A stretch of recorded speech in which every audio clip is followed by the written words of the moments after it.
목이 풀리면 마음도 풀리고요. 네.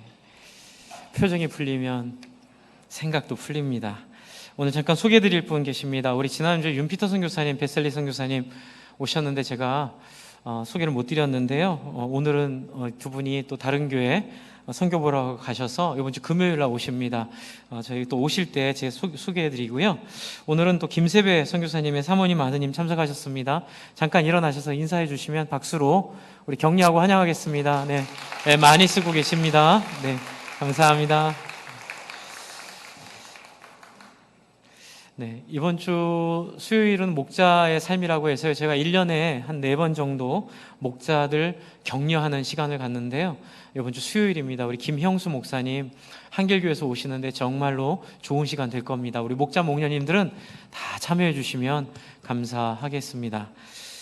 오늘 말씀은 원래는 히브리서 11장 12장에 있는 이 위대한 믿음의 조상들, 믿음의 선진들, 믿음의 파워, 이 얘기를 좀 드리려고 했다가 그 말씀 전에 히브리서 기자가 이 얘기는 꼭 하고 그 얘기를 해야 된다고 간곡하게 써놓은 것 같아서 제가 이 10장에 있는 이 공동체와 관련된 이야기를 좀 하고 다음 주에 그 믿음의 선진의 조상들의 이야기를 좀 하려고 계획을 잠깐 바꿨습니다.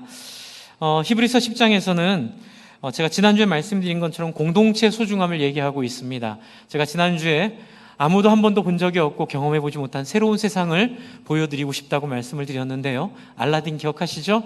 알라딘 보셨어요? 그래서 네, 저는 몇 번 봤습니다. 그 알라딘 본 게 아니라 제가 보여드린 양탕자 노래가 정말 마음을 시원하게 하더라고요. 하나님, 정말 우리 성도님들에게 한 번도 본 적이 없고 상상해 본 적이 없는 새로운 세상을 하나님 펼쳐주십시오. 이제 그것이 바로 제가 말씀드린 공동체였는데요.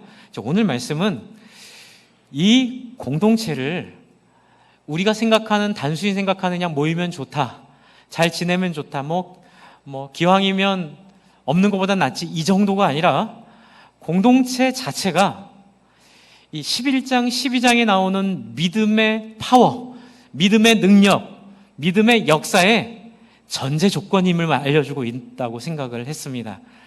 이제 왜 그런 생각을 했냐면요. 10장 26절 때문에 그렇습니다. 10장 26절 읽진 않았는데 시간이 많이 갈까봐 읽진 않았는데 제가 같이 좀 설명을 드리겠습니다. 여러분 히브리서 10장 26절을 한번 펴보세요. 이게 그냥 읽으면 상관없어 보입니다. 그런데 여기 하나가 빠졌습니다. 번역이 좀 충실하지 못했던 것 같아요. 어떤 이유에서인지 모르겠는데 그런 경우가 가끔 있지만 이 번역이 약간 빼먹었다고 해서 하나님 말씀의 완전함이 사라지는 건 절대로 아니니까 염려하지 마시고요. 그럴 수 있죠. 그래서 우리는 여러 번역을 봅니다. 새 번역도 보고 개역개정도 보고 현대인의 성경도 보는데 헬라어에는 26절에 하나 빠진 게 뭐냐면 한번 적어 놓으세요. 볼펜 있으시면. 왜냐하면 이가 빠져 있습니다. 26절 초반에 그러니까 우리가 진리를 아는 지식을 받은 후 이게 그냥이 아니라 왜냐하면이라는 앞에 있는 너희가 모이기를 패하는 어떤 사람의 습관을 따라 행하지 않아야 될 이유를 설명을 이 뒤에서 하고 있습니다. 이제 이렇게 왜냐하면을 붙여서 읽으면 이 내용이 좀 달라지는 모습을 가지고 우리에게 다가옵니다.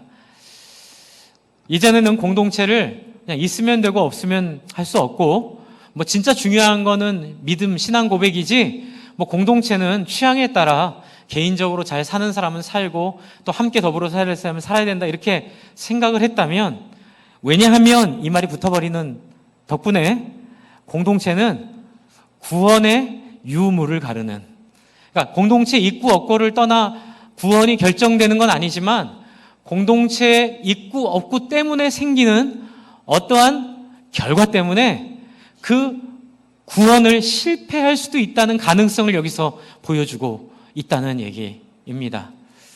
저는 목회자로 이렇게 준비하면서 신학을 공부하면서 개인적으로 나름대로 열심히 고민하고 생각하면서 좀 공동체를 말할 때마다 늘 마음에 좀 한 구석에는 허탈함이 좀 있었습니다. 그게 무슨 말이냐면 저는 공동체를 확신합니다. 교회의 영광은 함께 더불어 지내는 데 있다고 저는 믿습니다. 그런데 세상은 그렇게 생각을 안 해요.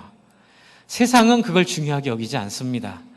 세상은 뭘 중요하게 여기나요? 개인의 실력과 능력과 그쵸, 자기가 갖고 있는 요령을 중요하게 여깁니다.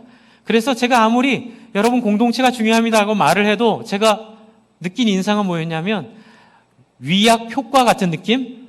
네, 그 위약 효과라고 아시죠? 근데 위약 효과는 뭐냐면 진통이 필요한 분들에게 이게 진통제입니다라고 얘기를 하고 예를 들면 식염수를 이게 진통제니까 마시세요라고 얘기를 하고 드렸는데 뭐 식염수가 맞나요? 어쨌든 뭐 약이라고 속이는 거죠. 줬는데 그걸 먹고 진짜 진통이 30% 정도에서 사라진다고 합니다.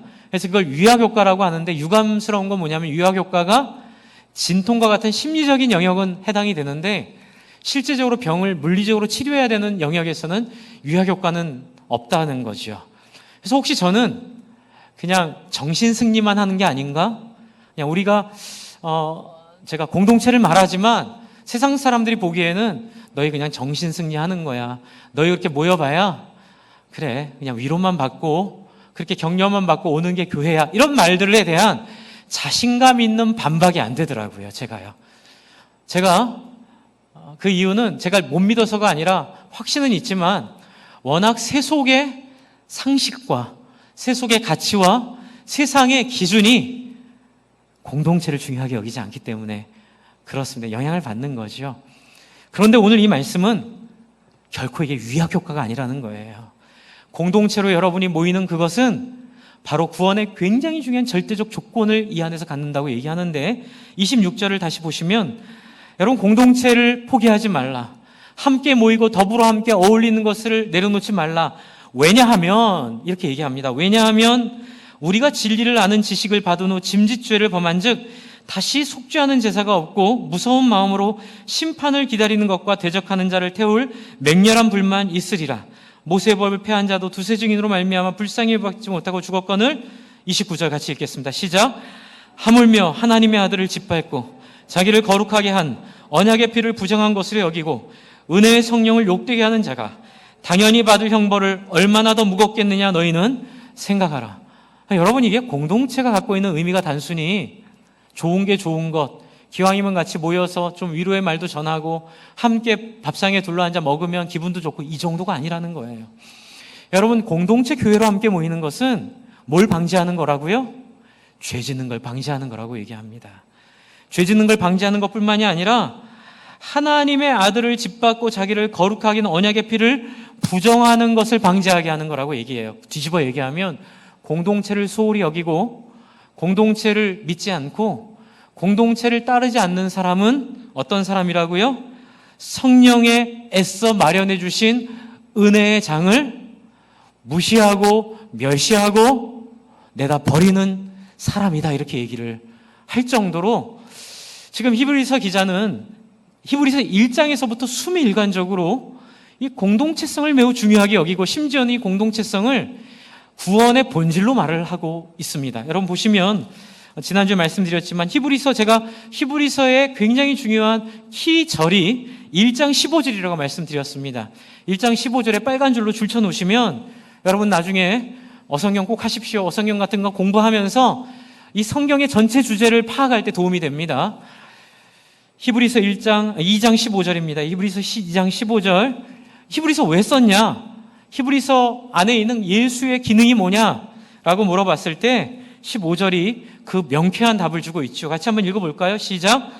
또 죽기를 무서워함으로 한평생 매어 종로로 타는 모든 자들을 놓아주려 하심이니 이게 뭐냐면 우리가 갖고 있는 궁핍과 죽음으로 상징되는 우리의 모든 경쟁에서의 실패, 이 땅에서의 탈락, 이 땅에서의 불행, 이런 모든 공포 가운데 두려워 떨고 있는 자를 어떻게 하려고요?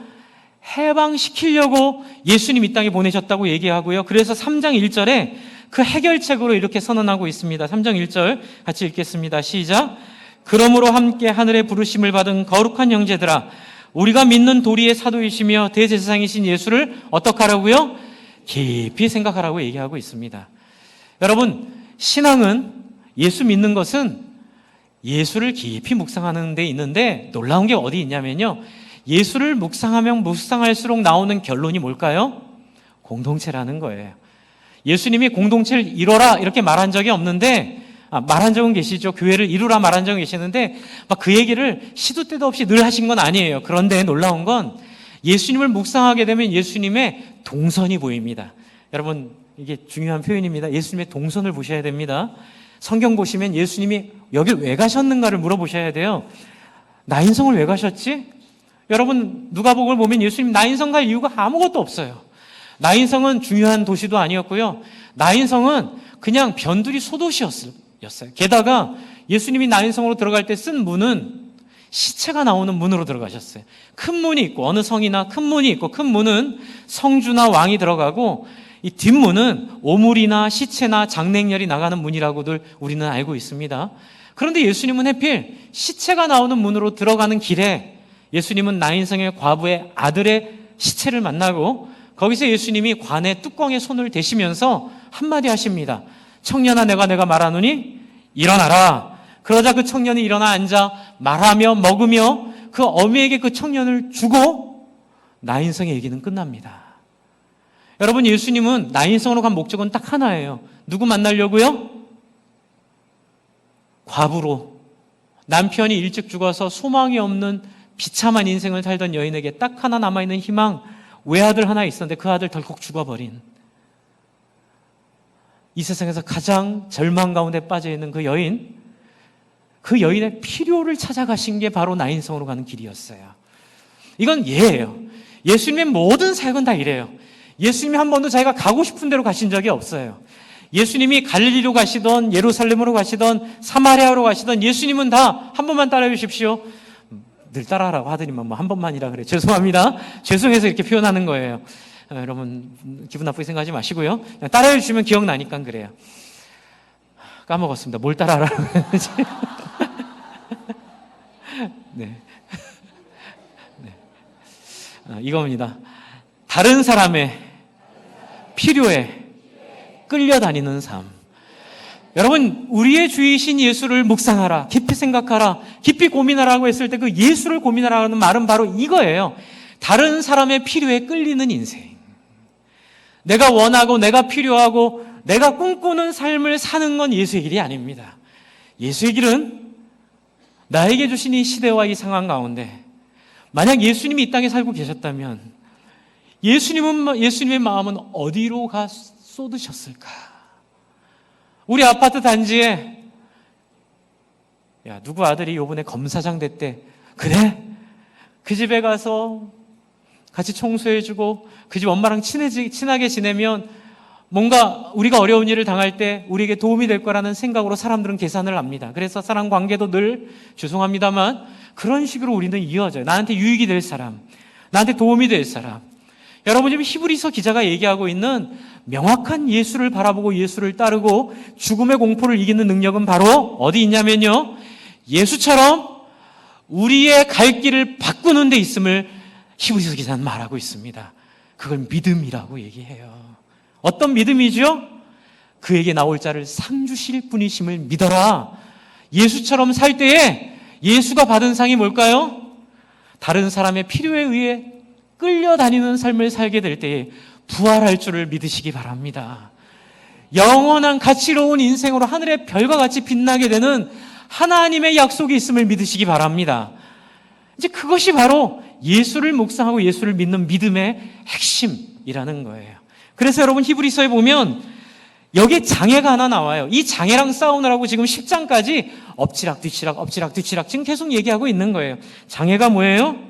그게 바로 13절입니다. 3장 13절. 3장 13절을 같이 읽겠습니다. 3장 13절. 네, 3장 13절. 히브리서입니다. 시작. 오직 오늘이라 일컫는 동안에 매일 피차 권면하여 너희 중에 누구든지 죄의 유혹으로 어떻게 해요? 완고하게 되지 않도록 하라. 이게 이제 굉장히 중요한, 정말 이 성령을 모욕하지 않고 성령을 거스리지 않고 정말 용서받지 않는 죄, 용서받지 못할 죄를 짓지 않는 굉장히 중요한 포지션이 바로 이 완고함입니다. 여러분, 하나님은 다 구원할 수 있어요. 그런데 하나님도 눈물을 흘리며 통곡하시는 지점이 한 군데 있어요. 뭐냐면 스스로 마음을 열지 않고 스스로 자기의 마음을 빗장에 걸고 있으면 하나님이 그 문을 부시고 들어가실까요? 밖에 계실까요? 밖에 계세요. 왜요?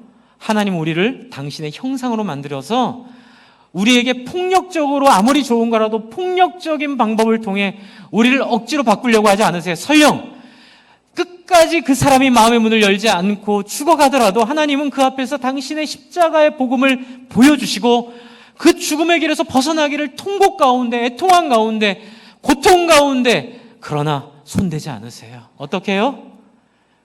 그 완고함을 스스로 내려놓고 하나님께 나오기를, 하나님을 집 나간 자식 기다리듯이 어서 돌아오, 그 찬양 아시죠?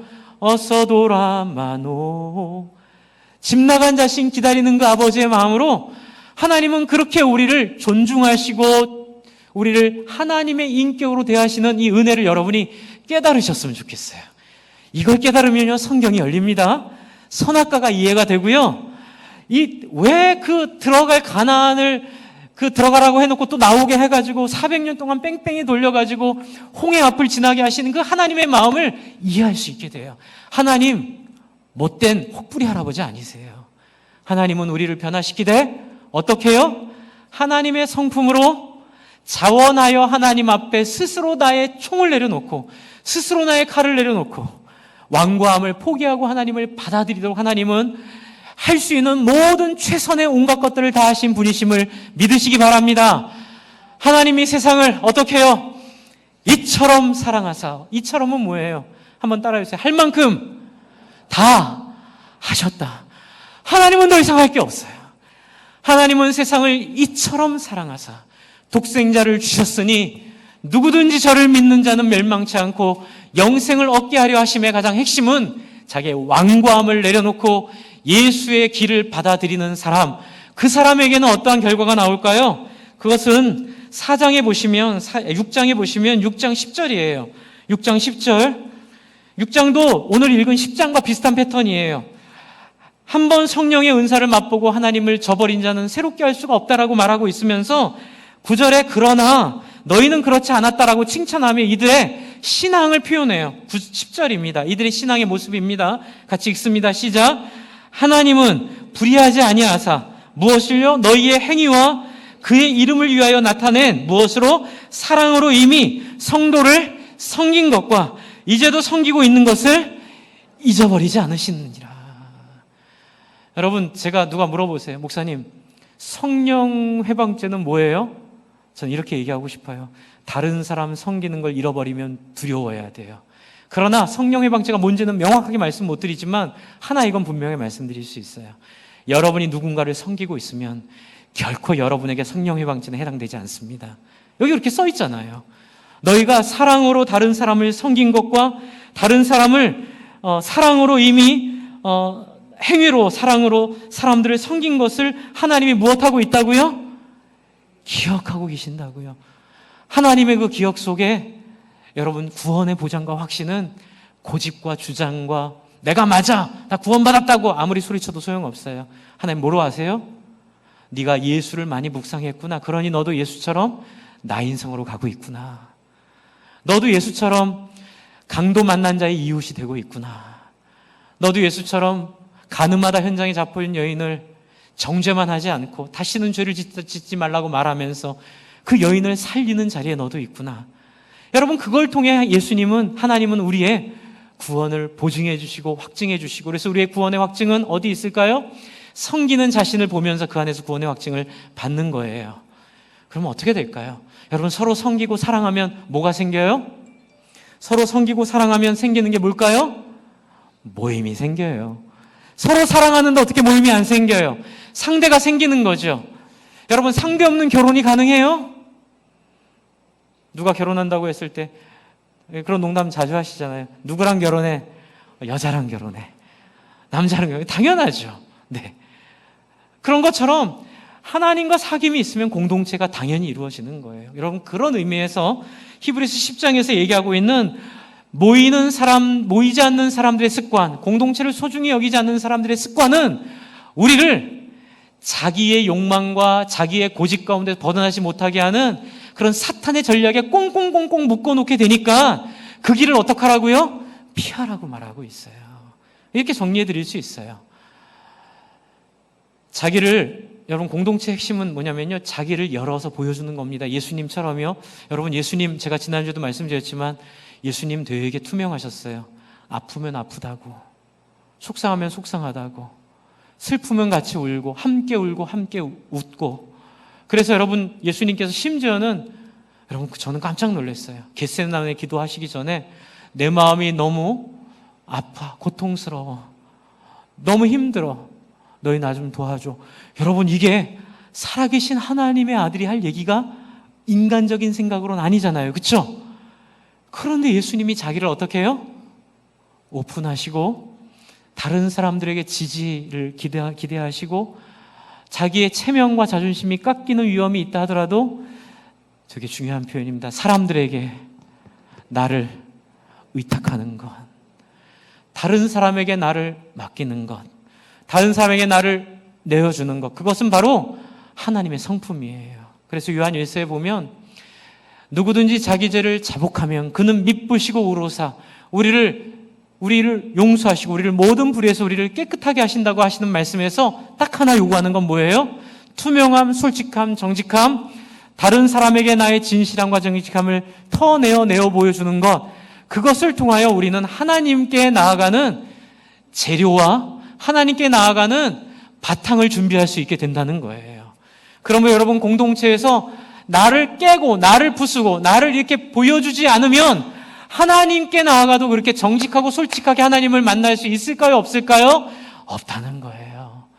혼자 아무리 묵상하며 하나님 제가 하나님께 열어드립니다 말해도 실체가 없는 거예요. 실체는 뭐냐면 목장 안에 들어가서 내 안에 있는 아픔과 죄와 어두움과 나에 있는 상처들, 그렇죠? 나의 어렸을 때 부끄러운 이야기들, 우리 부모님이 나에게 주었던 아픈 이야기들을 함께 나눌 때에 그 사람들이 나를 위로하고 나를 받아줌으로써 우리 안에 말할 수 없는 위로와 말할 수 없는 회복이 시작됨을 저는 많이 경험을 했습니다. 여러분 예수님도 사실 제자들과 이루기 원했던 교회가 바로 이런 본질을 가진 교회 공동체였어요. 이제 그렇다면 상반 파트에 있는 26절부터 31절까지 있는 부정적인 얘기를 그렇게 해드렸어요. 공동체로 모이지 않으면 우리의 신앙이 온전해질 수 없다. 신앙의 본질은 이웃사랑, 다른 사람의 필요에 끌리는 사람인데 상대가 없는 것은 신앙이 존재하지 않는다. 그러므로 상대가 있는 그룹을 짓게 되는데 그게 공동체다 말씀드렸죠. 이제는 32절부터는 공동체의 긍정성을 말씀드려서 부정적인 면에서 이러면 안 되지라고 생각한 우리에게 그러면 어떻게 우리가 이 공동체를 누리고 이 공동체를 통해 믿음의 선배들을 배울 수 있는 과정을 볼 수 있는지를 한번 같이 보겠습니다. 또 32절에 보면 이걸 위해서 또 빠진 접속사가 하나 있어요. 성경 번역하면서 여기서 접속사를 다 빼먹었어요. 32절에는 그러나가 빠졌어요. 여러분이 26절에 왜냐하면을 넣고 32절에 그러나를 넣으면 10장이 굉장히 숨이 일관적으로 읽힙니다. 그래서 여러분 그러나를 놓고 한번 읽어보면 너희가 공동체 안에 있지 않으면 너희가 하나님의 아들을 짓밟고 자기를 거룩히 한 언약의 피를 부정한 삶을 살게 되는데 그러나 너희는 그렇지 않았으니 걱정하지 말아라. 이제 그렇게 얘기하고 있는 거예요. 32절 증거가 뭐예요? 그러나 전날에 너희가 빛을 받은 후에, 이게 지금 주는 표현이죠. 전에는 빛을 받고 빛을 거역했다 그랬는데 이젠 빛을 받은 후에 빛을 같이 받았어요. 어떻게 해요? 그 다음엔 뭐가 달라요? 같이 읽을게요. 시작. 고난의 큰 싸움을 어떻게 했어요? 이겨낸 거예요. 여러분 고난의 큰 싸움이 뭘까요? 이 고난의 큰 싸움은 어떤 큰 싸움일까요? 이 고난의 큰 싸움은 바로 33절에 있는 이 싸움이에요. 33절에 보면 비방과 환난이 몰아온다고 그래요. 여러분 비방과 환난이 어떤 걸까요? 여러분 바로 이런 거예요. 우리는 예수를 믿어요. 우리는 예수를 알아요. 그래서 예수처럼 살아보려고 애를 써요. 그런데 사람들이 바보야, 아무도 안 알아주는데 너 왜 그렇게 사냐? 우리 어렸을 때 그런 얘기 많이 들었죠. 교회 간다고 밥이 나오냐, 돈이 나오냐, 어떤 자리가 보장되냐. 여러분, 제가 아까 전에 처음 말씀드릴 때 목회자로서 공동체를 강조할 때 늘 제 안에 마음의 한 구석에 있는 이렇게 걸리는 게 뭐냐면, 제가 여러분에게 공동체가 중요하다고 말을 해도 여러분은 교회 나와서 기껏해야 40분, 일주일에 한 40분, 많아야 50분, 그 짧은 시간 말씀 듣고 나머지 대부분의 시간은 TV와 인터넷과 주변 사람들의 대화 속에 여러분이 50분의 이야기가 다 날아가 버리는, 다 아무짝에도 쓸모없는 이야기로 만들어버리는 강력한 고난 가운데 여러분 살고 계세요. 어제 제가 어쩔 수 없어서 꼭 가야 되는, 제가 주일날은 주일 설교 때문에 제가 정말 양해를 구하고 싶은 건, 제가 이제 이렇게 우리가 애사는 많이 안 생겨서 토요일날 제가 최대한 많이 다 따라다니려고 하는데, 이제 경사 혼인 같은 경우는 제가 주일날 이렇게 모든 성도님들 다 가게 되면 토요일날 사실 사역 자체가 제가 설교 준비하는 사역이 너무 에너지가 빠져서 설교가 휘청휘청 할 때를 경험을 몇 번 했어요. 그래서 이게 우리 성도님들도 원하지 않는 부분이다 생각을 해서 제가 다른 교회 목사님들랑도 상의를 했고 하니까 이제 원칙을 정하라 하시더라고요. 그래서 제가 올해부터 원칙을 좀 정한 게, 결혼식이 있으면 이제 원칙은 이제 예배로 드릴 때 이제 저를 기도나 말씀 선포로 이렇게 저를 초대해 주지 않는 모든 결혼식은 제 아내가 또는 우리 부교육자가 저 대신 좀 갈 수 있도록 여러분이 양해해 주시면 제가 주일날 설교 준비하는데 많은 도움이 되고요. 그렇지 않아도 제가 꼭 와야 되겠다 생각하시면 금요일날 결혼식을 해주시면 제가 꼭 가겠습니다. 네. 근데 이제 이런 특징이 좀 있어서 제가 토요일날 웬만하면 안 움직이는데, 어제는 정말로 제가 가야 될 일이 하나 생겨서 어떤 행사에 하나 좀 갔다 왔습니다. 갔다 왔는데 엘리베이터를 타고 올라갔는데요. 이제 그게 이제 다 이제 신앙인들이에요. 이제 그 행사가 다 이제 신앙인들의 모임 행사인데, 엘리베이터에서 만난 오랜만에 만난 분들인 것 같아요. 그분들 둘이 서로 안부를 묻는 거예요. 너 잘 지내지? 그래. 네 아들은 어떻게 지내니? 근데 거기서 이제 저는 아무 생각 없다 들다가 갑자기 깜짝 놀랐는데 하신 얘기가, 우리 아들 목동에다 집어넣어줬어. 이제 목동에 굉장히 이렇게 악센트가 들어가거든요. 목동이야, 목동. 근데 거기서 그걸 듣는 사람들이 다 숙여내시셨어요. 제가 엘리베이터 천장을 뚫고 올라가 버리고 싶더라고요. 너무 수치스러운 거예요. 우리가 다 그리스도인인데 그냥 자식 목동에 집어넣어 준 게 굉장히 파워풀하더라고요. 다 존경의 마음들, 부러움들. 어떤 자식이길래 그 비싼 목동에 집을 얻어주고, 목동에서, 오해하지 마세요. 혹시 목동에 집 있는 분은 저 미워하지 마세요. 그게 나쁘다는 게 아니라, 정말 몇 년 만에 만나가지고 기독교인이 서로 안부를 묻는데 기껏 한다는 얘기가, 죄송합니다, 그 얘기밖에 없냐는 거예요. 이게 뭐예요? 고난이에요. 어제 고난 받았어요. 그 얘기를 듣는 게 고난이었어요. 첫 번째로 내 인생 그걸 포기했거든요. 자식들에게 뭐 좋은 재산 물려주고 이런 거 제가 다 포기했거든요. 그 얘기를 딱 듣는데, 저분도 권사님인데 나는 잘못 사는 건가? 이런 생각들. 죄송합니다. 너무 짧은 얘기 하나 듣고 그분을 너무 제가 부정적으로 얘기하는 것도 죄송한데, 부정적으로 얘기하는 게 아니라 그냥 제가 느낀 그 느낌을 생각하는 거예요. 여러분, 교회에서 아이들 키우는데 우리 아이들 믿음으로 정말로 이웃을 섬기고 다른 사람 배려하는 아이로 키운다고 결심을 하지만, 대부분의 엄마들의 신앙은 어린이집 버스 앞에서 다 무너져요. 버스 앞에서 기다리면서 어떤 엄마가 한마디 하죠. 우리 아이 한 달에 60만 원짜리 영어 유치원 보내고 있어. 영어 어린이집 보내고 있어. 그런데 거기까지는 괜찮은데 걔가 갑자기 헬로우 이래버리는 거예요. 그럼 엄마 마음이 확 무너지는 거예요. 우리 아이는 한국 인사도 잘 못하는데 막 버터 바른 발음이 막 줄줄줄 나오는 걸 보면 막 혼미해지는 거예요. 이게 고난이에요. 그래, 맞아, 저거야. 저렇게 살아야 돼. 이렇게 확신하는 삶 속에 스텝이 막 꼬여버리는 것이요. 여러분, 이런 모든 부정적인 면들이 우리가 사는 이 신앙교회 안에도 많이 들어와 있어요. 여러분, 교회들이 다양합니다. 신앙의 색깔도 다양합니다. 그게 좋은 점도 있고 나쁜 점도 있는데, 나쁜 점은 소위 말하는 양의 탈을 쓴 이리떼가 있어요. 교회 안에. 이제 제가 지난주에 KBS2 일을 우연히 보다가 트럼프에 대한 다큐멘터리, BBC에서 만든 것 같아요. 다큐멘터리 영국 정치인이 이제 그 자기 낙선한 경험을 가지고 낙선을 했으니까 할 일이 뭐 있냐. 트럼프 같이 이렇게 트럼프가 어떤 사람인지, 그리고 트럼프가 어떻게 뽑혔는지 한번 알아보자. 뭐 이래가지고 3부작으로 만들었는데, 그 마이애미에 있는 트럼프 별장을 찾아갔어요. 이 영국 정치인이. 근데 이제 거기서 목사를 한 명 만나는 거예요. 흑인 목사인데, 보통 흑인의 지지율은 트럼프를 80%가 반대합니다. 그리고 20%, 18% 정도가 트럼프를 지지한다고 나와 있는데, 아주 작은 숫자가 지지한다고 하더라고요. 게다가 목회자들이 트럼프를 지지하는 경우는 거의 없대요. 흑인 목회자들이. 근데 이 흑인 목사님이 트럼프 지지자예요.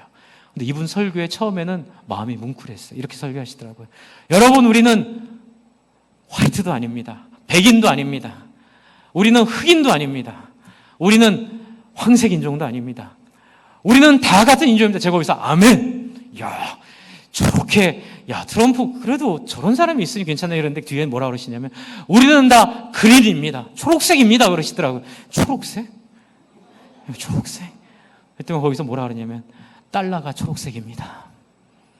우리는 돈 앞에서 평등을 이루었습니다.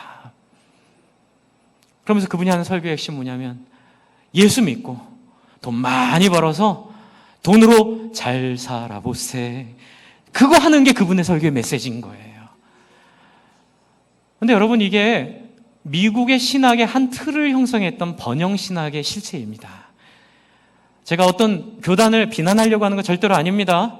이제 그런 색깔이라는 거죠. 소위 말하는 오순절 계통, 순복음 계통이 성령의 은사를 너무 많이 취하다 보니까 거기서 이 분별력을 잃어버리면 그냥 번영신앙 쪽으로 가버려요. 그래가지고 교회 나와서 기도하면 우리 아이들 영어에 입술에 버터가 발려져가지고 기가 막힌 네이티브 스피커의 발음이 나오고, 그리고 다른 아이들과 공부 경쟁하면 늘 1등하고 늘 승리하고 성취해서 경쟁에서 이기는 아이 만드는 게 신앙의 목적이 돼버린다는 이 양의 탈을 쓴 이리의 모습이 교회 안에 나타나는데, 그것이 바로 이 히브리서 기자가 말하고 있는 비방과 환란의 실체입니다. 그러니까 이 그리스도인들이 어떤 곤란을 겪었냐면, 로마인들이, 또 그 시대를 지배하고 있었던 로마의 사상들이 지금보다 더 탁월하게, 더 심각하게 성적이었고 야망적이었고 욕망을 자극하는 문화였다고 얘기를 해요. 그 가운데서 남을 위해 사는 인생, 그거는 옵셔널한 인생이야. 남을 위해 사는 삶, 그거는 네 인생이 아니야. 그냥 교회 가서 교양 있게 좋은 말씀 듣고 그냥 일주일 동안, 여러분 옛날에 투캅스 영화 보셨죠? 안성기 씨가 주연한 집사님이신데 온갖 뇌물 다 받고 주일날 가서 뭐예요? 하나님 용서해 주시옵소서, 이렇게 기도하고 또 나가서 어떻게 해요? 또 온갖 뇌물 다 받고 살아는 그런 비정상적인 그리스도인의 모습이 우리를 핍박한다는 거예요. 그래서 영향을 받습니다. 사람들에게 영향을 받고 핍박을 당하고 사람들에게 평가를 당하고. 그러나 그것을 막는 게 뭐예요? 34절에 이제 더 많이 말씀드리고 싶지만 이제 짧게 넘어가겠습니다. 33절에 구경거리가 되고, 이게 구경거리가 되는 거예요. 그래서 혹은 이런 형편에 있는 자들과 사귀는 자가 되고, 여러분 우리의 사귐은 누구의 사귐이죠? 잘 나가고 배부르고 영향력 있는 사람들 옆에 살고 그들에게 아부하고 사는 삶이 절대로 아니죠. 우리의 삶은 얻을 게 하나도 없어도 강도 만난 자를 찾아가는 예수의 삶을 주장하고 그 삶을 살아가는 삶. 34절, 너희가 갇힌 자를 동정하고 너희 소유를 어떻게 해요? 빼앗기더라도. 이 소유를 왜 빼앗겨요? 경쟁을 안 하니까 빼앗기는 거예요. 여러분, 뻔히 보이는 돈 벌 수 있는 기회에 마다하고 목장을 통해 사람들 섬기기 때문에 내가 돈을 못 버는 것도 빼앗기는 거예요. 그래서 세상에서 사람들이 잘 나간다고 얘기하는 것에 현혹되지 않고 어떻게 해요? 예수가 했듯이 사람들의 필요에 민감하고 사람들의 필요를 따라 사는 인생으로 거기에 최선의 가치를 가지고. 여러분, 공부할 때도 어떻게 공부해요? 돈 벌려고 공부하는 게 아니라 영혼 살리는 사명감을 가지고 공부하게 되는 그 놀라운 역사가 이 교회 안에 일어난다는 거예요.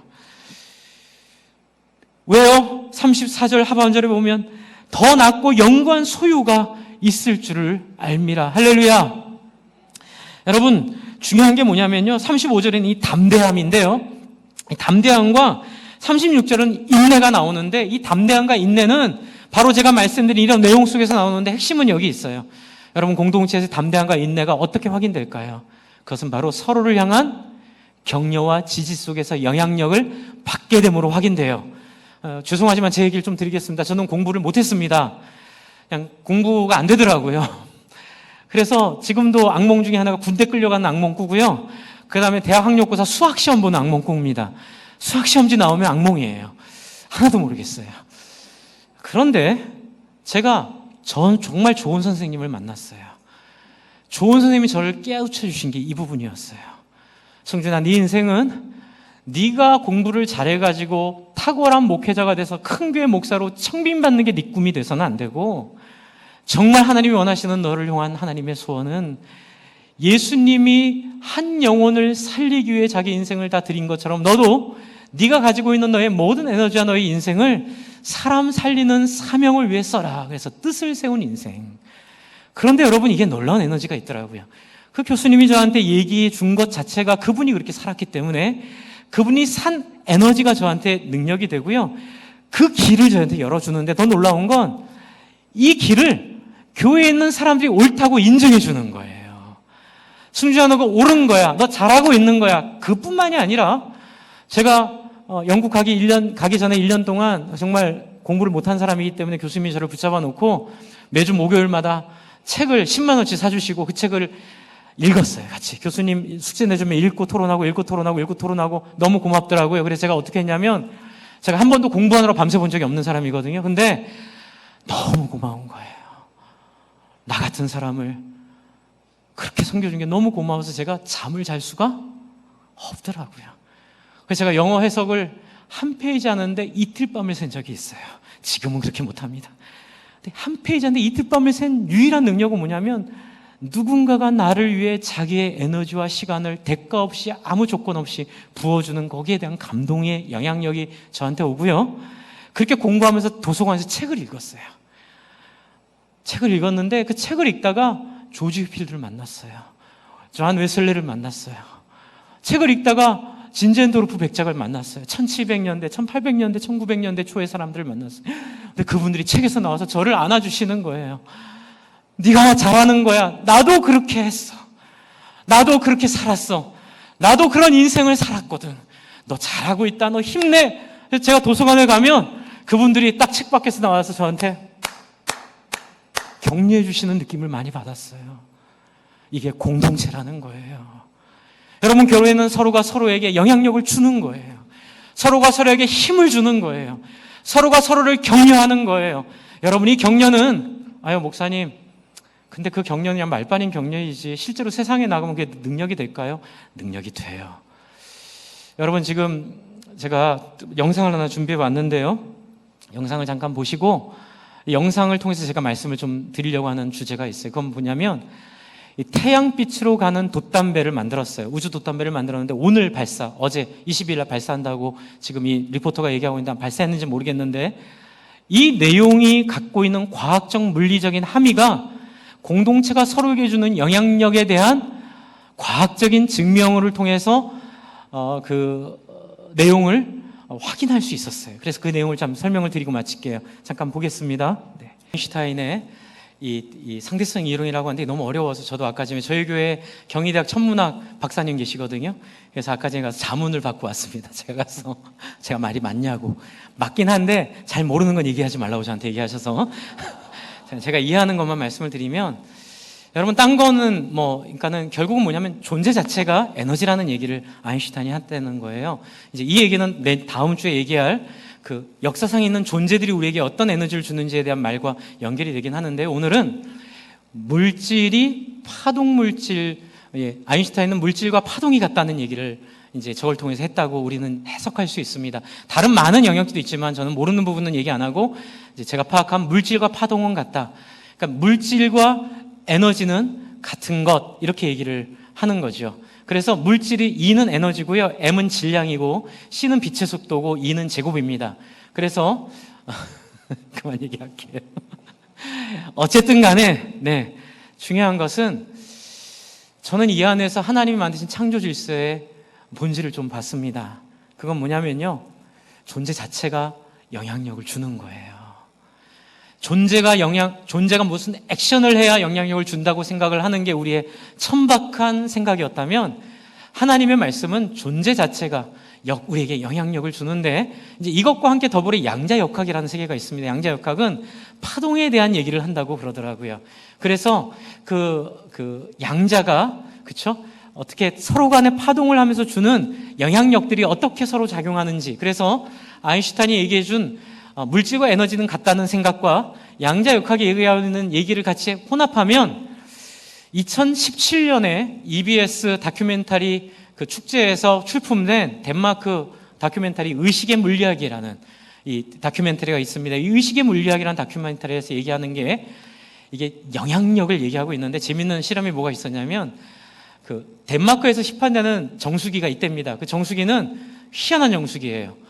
관 속에 두 관이 있어요. 물이 흘러가는데 그 바깥에 또 물이 채워져 있어요. 근데 단순히 물이 흘러가는데 그 물이 비활성화된 물이라고 정의를 하는데, 제가 시간이 없어서 그건 정확히 개념을 파악 못했는데, 어쨌든 과학자들 개념에 비활성화된 물이 활성화된 물 사이의 관로를 통해 지나가는데 나올 때는 활성화돼서 나온다는 거예요.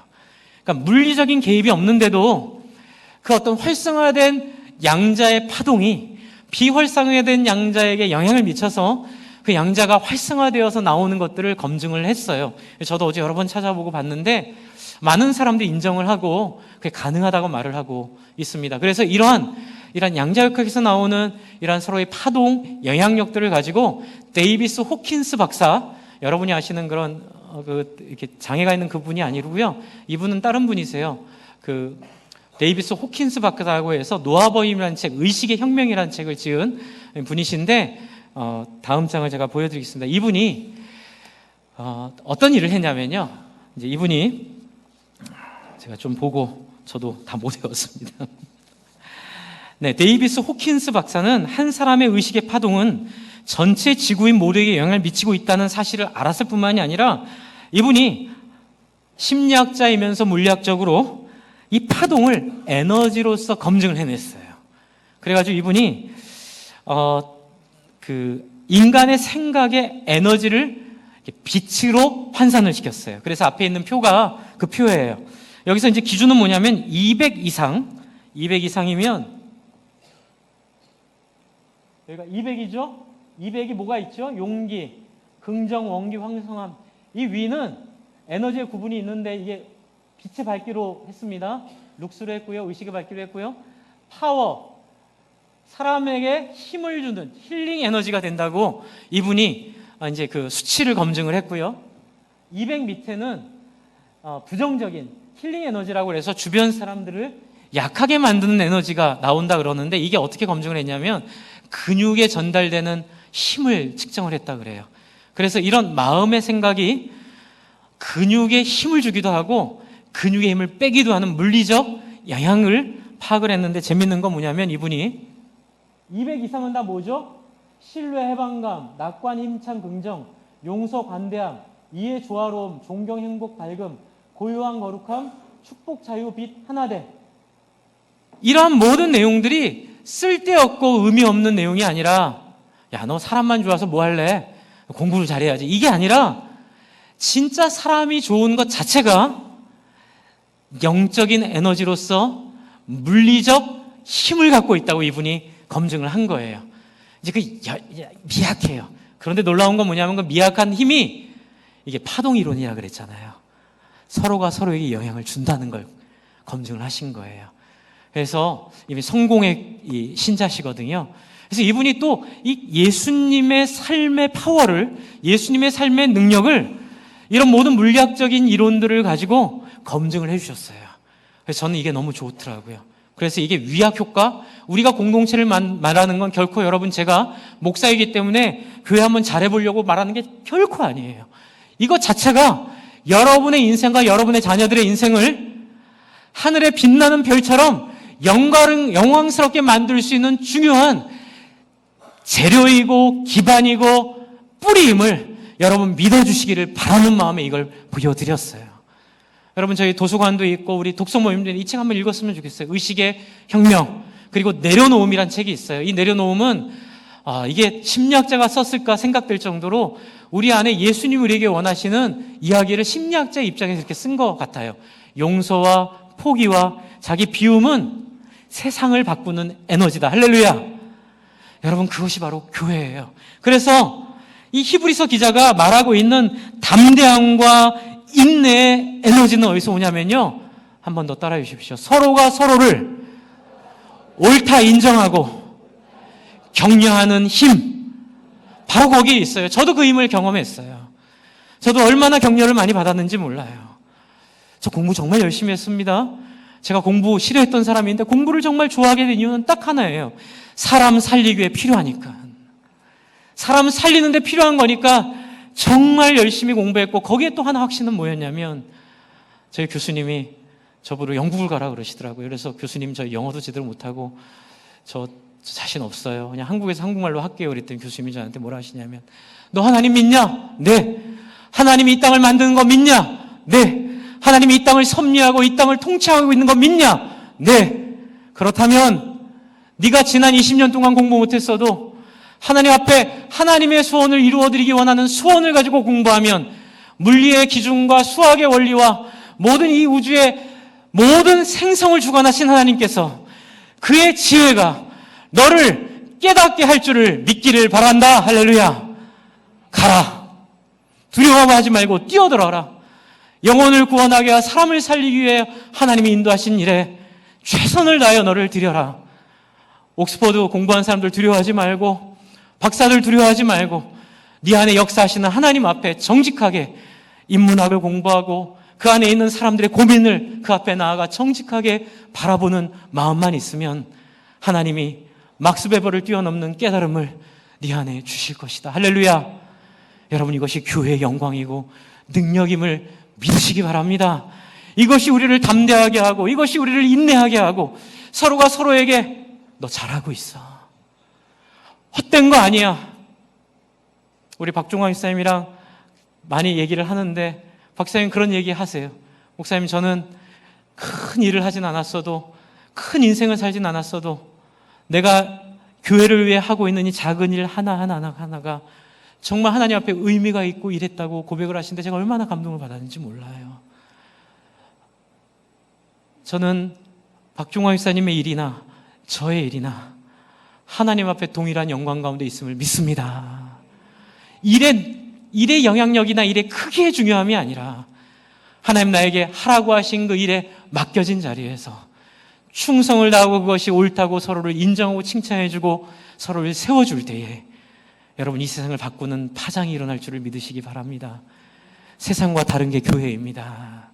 세상에서 실패가 교회에서 실패가 아니라, 세상에서의 성공이 왜 성공이 아니라, 교회만이 누리는, 교회만이 아는 그 영광스러운 성공과 실패의 기준을 새롭게 정립하여 서로가 서로에게 그 인생으로 살아갈 수 있도록 격려하는 이 영광스러운 교회를 꼭 경험하시기를 부탁을 드립니다. 목장 모임 빠지지 마십시오. 주일 예배 빠지지 마십시오. 하나님 말씀을 놓치면 창사가 없습니다. 하나님 말씀 앞에 내 인생이, 우리 아이들의 인생이 걸려 있음을 믿고 여러분, 말씀을 붙잡는 여러분 우선순위를 드리기를 간절히 부탁을 드립니다. 우리 함께 기도할 때에 우리 함께 이렇게 기도합시다. 하나님, 하나님께서 우리 마음속에 하나님의 살아계심을 경험하도록 이 시간 우리 가운데 나타나 달라고. 여러분, 여기 가장 중요한 핵심은, 공동체의 핵심은 여러분 솔직해지는 거예요. 있는 모습 그대로, 하나님, 제가 갖고 있는 체면이고 뭐고 다 내려놓고 하나님 앞에 벌거벗은 모습 그대로 오픈 마인드로 하나님 앞에 나아가고 그 마음으로 공동체에서, 목장에서 함께 나눌 수 있는 용기를 달라고, 이 교회 가운데 그러한 부으심들을 달라고, 우리의 공동체를 경험하게 해달라고 함께 간절히 기도하겠습니다. 하나님 아버지, 하나님, 우리가